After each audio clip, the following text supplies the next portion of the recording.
Israel's Judean desert is situated east of Jerusalem in the West Bank. The eastern boundary descends to the Dead Sea, as does the desert river Nahal Hefer.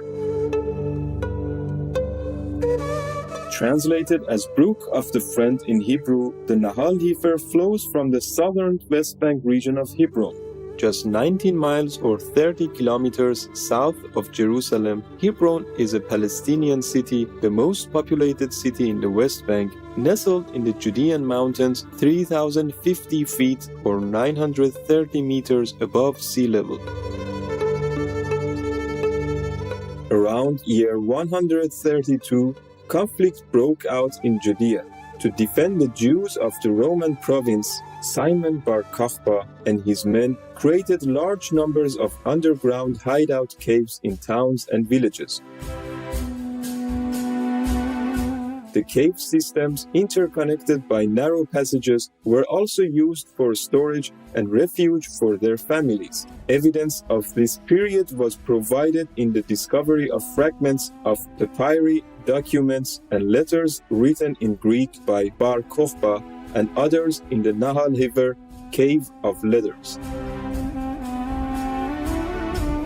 More artifacts were found nearby in Cave 8. Nahal Hefer Cave 8, situated in Ein Gedi, Israel, became known as the Cave of Horror after 40 skeletons were discovered inside the cave. Jewish refugees sought shelter in this cave almost 1,900 years ago. In 1960, archaeologist Yigail Yadin excavated fragments of letters, writings, coins, and an ancient Greek copy of the biblical Book of 12. Since 2017, the Israel Antiquities Authority, in collaboration with staff officer of the Archaeology Department in Judea and Samaria, has undertaken the national project of surveying the caves of the Judean desert and their excavation. The project was funded by the Ministry of Jerusalem Affairs and Heritage. The caves are barely accessible. The only access is abseiling down to them. During an operation to protect the Judean caves, archaeologists from the Israel Antiquities Authority announced in March 2021 that dozens of Dead Sea Scrolls fragments and other relics had been found. The Dead Sea Scrolls were discovered in the Qumran caves of the Judean desert near Ein Feshcha on the northern shore of the Dead Sea. These ancient Jewish religious manuscripts have great religious, historical, and linguistic significance. The most well-known texts were found in 11 caves, and additional discoveries were mostly documents and letters. The scrolls consist of two types of manuscripts, biblical and non-biblical. The language used in the scrolls were mainly Hebrew, while some were in Aramaic and several in Greek. The materials are mostly parchment with some papyrus, and one text is engraved on copper. Most of the manuscripts were written with powdered charcoal, which was fairly easy to erase. They were found between 1946 and 1956 by a team of archaeologists and 3 Bedouin shepherds, Mohammedan Deeb, his cousin Jums Muhammad, and Khalil Musa. Upon entering the cave, the first Bedouin found a collection of large clay jars with lids and their contents intact. A closer look revealed old scrolls, some wrapped in linen and blackened with age. The Bedouins brought the manuscripts to Kandu, a Bethlehem antiquities dealer, for evaluation. Kandu was intrigued by the discovery, so he sent the Bedouins back to the caves in search of more scrolls. 7 were found in total. Unaware of their real value, the Bedouins sold 4 to Kandu and 3 to Salahi, a second antiquities dealer. He who takes pity even on a sparrow and spares its life, Allah will be merciful on him on the day of judgment. Hadith, Islam.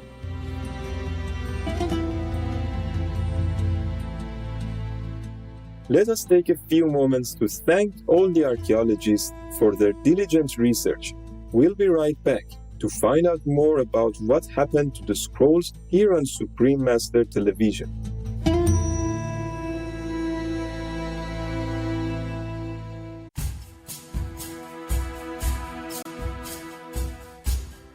Welcome back to Judean Desert Caves, Safekeepers of Rare Biblical Treasures, Part 1 of 2. Metropolitan Bishop Athanasius Yeshu Samuel from Kandu purchased 4 of the scrolls that had been discovered by the Bedouins: the Isaiah scroll, the Community Rule, the Habakkuk Pesher, and the Genesis Apocryphon. When Israeli archaeologist Professor Dr. Eliezer Lipaz Sukenik at Hebrew University heard of the scroll's discovery, he set out to investigate the significance of the findings. He met with the Armenian antiquities dealer, and a fragment of a manuscript was examined. Professor Sukenik recognized the ancient writing and was eager to see more. Together, the professor and dealer traveled to Bethlehem to see Salahi, who had the other 3 scrolls. Sukenik was in awe when he opened these and later wrote in his diary about the experience. My hands shook as I started to unwrap one of them. I read a few sentences. It was written in beautiful biblical Hebrew. The language was like that of the Psalms, but the text was unknown to me. I looked, and I suddenly had the feeling that I was privileged by destiny to gaze upon a Hebrew scroll which had not been read for more than 2,000 years. In 1947, Dr. John C. Trevor of the American Society of Overseas Research, or ASOR, compared the script in the scrolls to that of the Nash Papyrus, which is the oldest known biblical manuscript, and found similarities between them. On April 11, 1948, Miller Burrows, head of the ASOR, released a general press announcing the discovery of the scrolls. The search for the original cave where the fragments of the Dead Sea Scrolls had been found led to its rediscovery and the excavation of the site in 1949. Additional fragments, linen cloth, jars, and other artifacts were found. Rendezvous and his team from the ASOR began a full excavation of the Qumran site in November 1951. 3 months later, 300 fragments from 33 manuscripts written in Hebrew were found in the second cave. Ultimately, a total of 11 caves and the remains of hundreds of ancient scrolls were discovered, the last one being in 1956. Amid regional turmoil in 1949, Syrian Archbishop Samuel secretly brought his precious 4 scrolls out of the country to the United States. Later in 1954, he placed them up for sale in a Wall Street Journal advertisement. Yigael Yadin, son of Professor Sukenik, bought these on behalf of the State of Israel. Yadin then united them with the 3 already at the Hebrew University. The shrine of the book was built to house these 7 scrolls in 1965. Amazingly, these fragile pieces of parchment and papyrus, which include the oldest existing copies of the Hebrew Bible, were preserved for 2,000 years by the hot, dry desert climate and the darkness of the caves where they were found. The manuscripts provide an unparalleled picture of the diverse religious beliefs of ancient Judaism and of daily life during the period when Lord Jesus Christ lived and preached. best preserved of all the biblical scrolls is the great Isaiah scroll, one of the original 7 Dead Sea Scrolls. It is also the largest and only one that is almost complete. Dating from around 125 BC, it consists of 54 columns with 66 chapters of the Hebrew version of the biblical book of Isaiah. In 1993, Supreme Master Qinghai mentioned the Dead Sea Scrolls during a lecture in Honolulu, USA.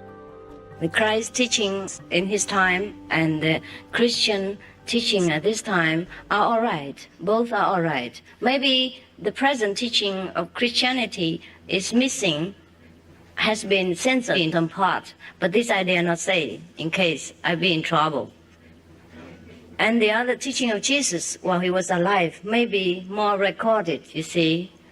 According to the Dead Sea Scrolls that I have read, supposed to be very ancient.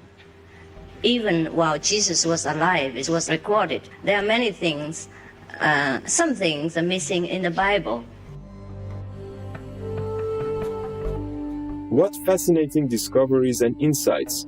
With heaven's blessings, may these precious ancient texts remind and inspire us to follow the wise and compassionate teachings of Lord Jesus Christ. Vegan, because the animals are the blessing for our planet.